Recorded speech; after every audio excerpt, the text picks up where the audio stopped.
Hi, girl. So especially when we're working with this dog, but really when we're working with any dog, we always want to use the minimal amount height of pressure required, whether that be verbal pressure, good, physical pressure, or pressure that we are exerting with our presence.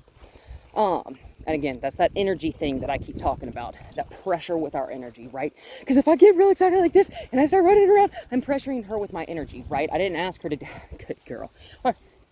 Good, Brandy. I want you to notice how responsive she is to me, okay? Because there's no reason she can't be this responsive to y'all as well, and she should be. So, I'm gonna over dramatize, right? One finger. All I'm gonna do is this, right? That's it. Easy. Good girl. Come on. Good girl, Brandy. Brandy. Good girl. I want you to notice two things. One, she's looking over her shoulder at me every now and again. Brandy, easy. Good girl. No pressure on the leash required at all, right? Cool. We like that.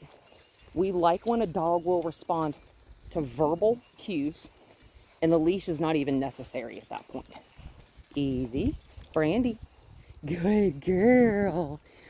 I want you to notice more than anything my tone. Like I was telling you the other day, Sadie, when you were saying that, like, you kept telling her enough, enough, enough, enough, and you kept raising your voice up, up, up, and up. Subconsciously, you're pissing yourself off by yelling. That's all you're doing. Brandy, what? That's not all you're doing, actually. You're revving her up as well. The louder you get, the louder she is also going to be.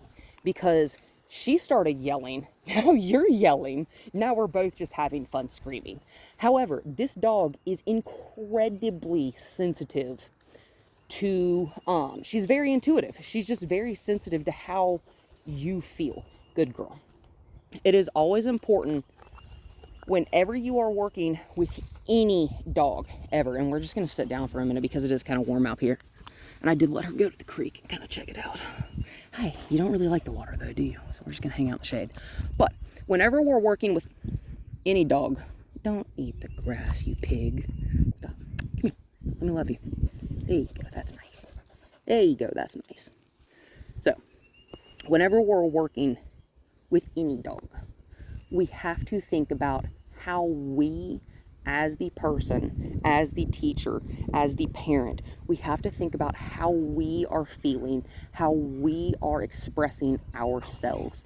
Because the dog responds to us. Even our subconscious cues. You cannot lie to these animals about how you feel. If you start getting frustrated, she will know, and she will not listen to you when you are frustrated with her. I would not listen to someone who is yelling at me either, right? If someone is going to raise their voice at me, I may become a little bit obstinate in the situation. I'm not speaking about the dog. I'm speaking about me as a human. Because if someone starts to raise their voice at me, I immediately begin to become defensive. This animal, this specific dog right here, does not become defensive. She gets anxious. And what we're doing when we repeat words to any dog, we are spoiling the word. Enough does not mean anything to her. If it did mean something to her, she would shut up when you say it. What is going to mean something to her, if she is being a pest and she is barking at you, good girl, now we're just relaxing. This is the best. Relaxing is the most important. Because this is what really builds a trusting relationship right here. Being able to relax together, right? But if she's barking at you or being a nuisance in whatever some way, what is going to get her attention, and it will change her behavior, I promise, with consistency and patience, you will get the results. But it has to be done every time. If she's barking at you in the kitchen and you say enough, you say it one time, and you say it in my mama is not kidding voice, is what I call it. And that does not mean that we are yelling at the dog. That does not mean we are raising our voice above a regular speaking tone. If I'm going to tell my animals to stop doing something, this is exactly how I say it. I go, enough. And it should stop. That is it. I do not repeat myself. If the dog does not stop the behavior that I do not like with a single verbal cue, I take them away from the situation. If a situation is too much for a dog, remove them from it.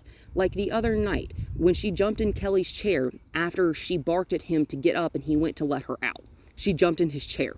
Crate, get off the chair, get in a crate. Do it with a treat. Don't be mad about it, right? That is the most important thing in the world. We cannot get too frustrated. If you ever find yourself getting frustrated with a dog, any dog, I don't care which one it is, but especially this one, she's very, very sensitive again. But like, if you find yourself getting frustrated with a dog, remove yourself from the dog, because at that point, you're breaking the relationship between you and your dog. You're spoiling it a little bit, because no one wants to be around someone who's constantly frustrated with them, right? Like, see how attentive she is? Her ears are up. She's looking at me. The tail is wagging. We like this. She's having fun, right? It's not fun for anyone when she's doing her little like jumpy jump, I'm going to stand up and act like a seal dance, and she's barking at you. That's not fun for anyone, right? Because that is chaos for her. You know what I'm saying? That is her mind going about 1,000 miles an hour and basically just having a mental burnout. That's what I consider that. You know, like if you're anxious, like you've had a really stressful day or whatever, and like you come home and you're not really in the mood to tolerate any kind of anything. You have one nerve left and anything will get on it. I'm like that. We're human. Dogs also feel that way sometimes. Sometimes they get so pent up in their own body and in their own mind that they're just like, ah! And like they need a way to express it. Hers is barking at you. Captain also loves to bark. But if he's barking and being obnoxious, like if we're standing in the bedroom and I'm getting ready or whatever, and he wants to play with the other dogs, he's standing in the bedroom just barking for the sake of hearing himself speak and because he's excited. First, I'm going to finish what I'm doing, and I'm going to put him out of the room while I finish doing it. If he shuts up when he's out of the room, the door can open again. However, he's not going to be in the room with me and just be an obnoxious boy. Like, that's just not going to happen. She cannot just be allowed to be obnoxious. You're going to get a money penny. You know what I'm saying?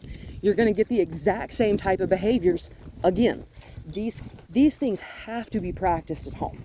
Have to be. Have to be able to, I don't know. If she wants to get in the chair, she can sit in the chair with you, but not if she already told you to get out of it. She goes in a crate. She wants to wake you up early, put her in a crate. Put a crate in a different room. That's her crate. I'm going to get my keys out. But we're going to do some family sessions. Hopefully, not like tomorrow or the next day, but maybe next weekend. And we're going to really, really refine some of this communication stuff that I'm talking about right now, because that's really what it is me and her are communicating on the same wavelength. There is a gap between y'all's communication, and I'm not sure what it is, but we're going to figure it out, I promise.